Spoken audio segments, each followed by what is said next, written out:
Hi everyone. Today we will be talking about power screws. So before talking about power screws, we should have a general comparison between what is a screw and a power screw. So how can we define screw? Screw is basically a cylindrical or conical rod with a helical groove cut into the surface.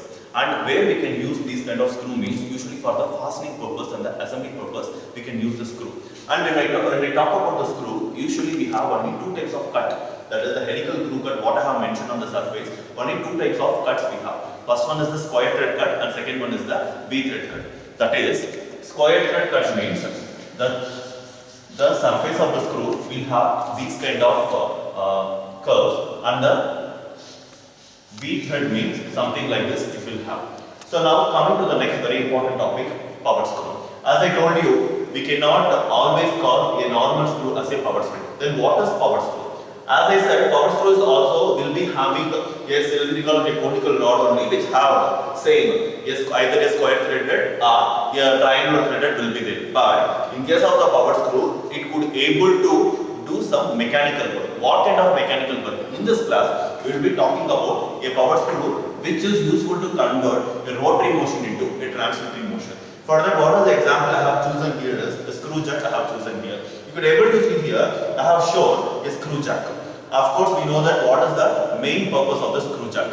Usually, when we need to remove any tires for the puncture cases, if we want to disassemble all those purpose, we will be lifting a car, isn't it? So, for the lifting purpose, I will be going with a screw jack, isn't it? Now, in this particular class, I will be talking about what is the torque required to raise the load, because compared to the lowering, raising is a very important part. That is why I will be talking about raising the load here. So first let us have a brief discussion about how a power screw which has a square thread on it. Look at this one. So a power screw which have taken, of course, it has a head and the head is connected with a handle. By using this handle only, manually I will be rotating, that is, torque will be applied manually on this handle only. Main intention is I will be lifting a load. So here I will be showing for my derivative purpose, I will be showing the load which I will be lifting as the W. Coming to the very important part, the type of threads which I have used on the screw jack.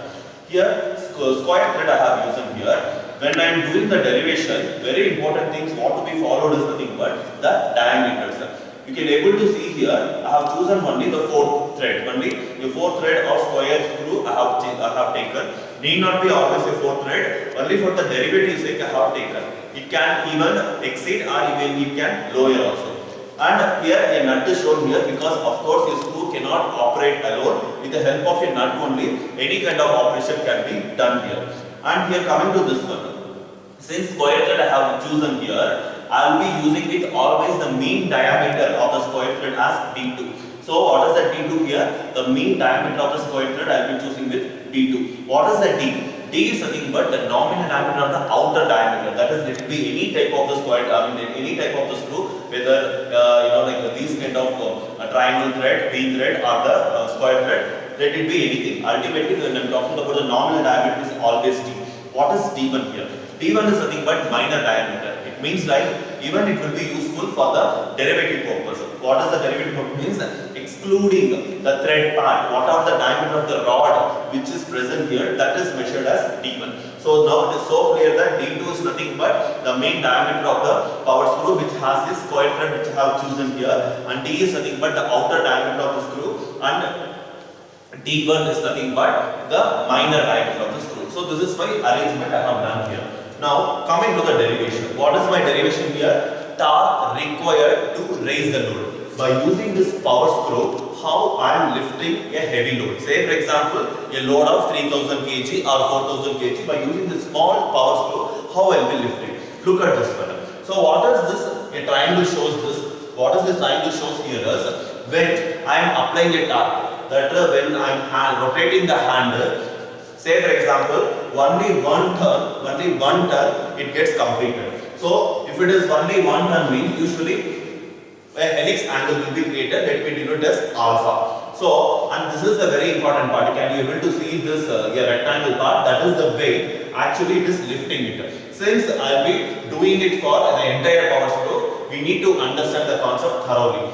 So usually when I am talking about weight, torque required to lift the load means always in the opposite direction there will be a frictional force will be there. Because I will be lifting the load towards the gravity, always the load tries to come down. So usually a friction will be producing here. So since the load is lifting up, the coefficient of friction or the frictional force always will be in the opposite direction of this one.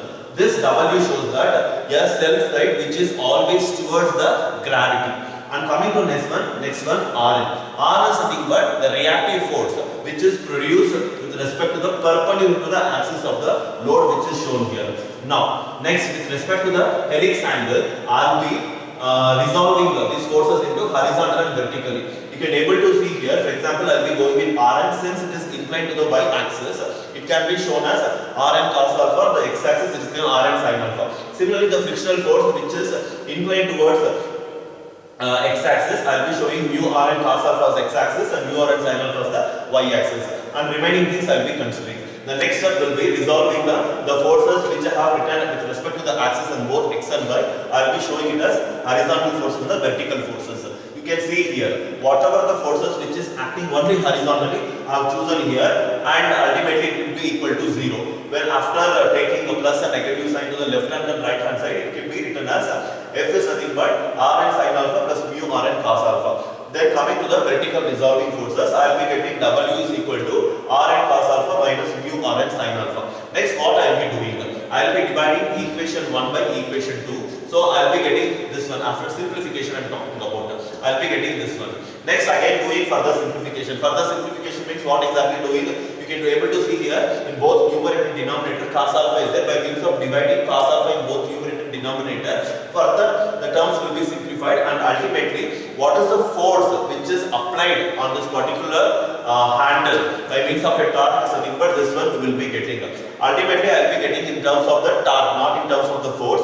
It is always equal to F into d2 by 2. Why d2 here is, as I said before, always the mean diameter of the power screw should be considered whenever I am talking about the torque here.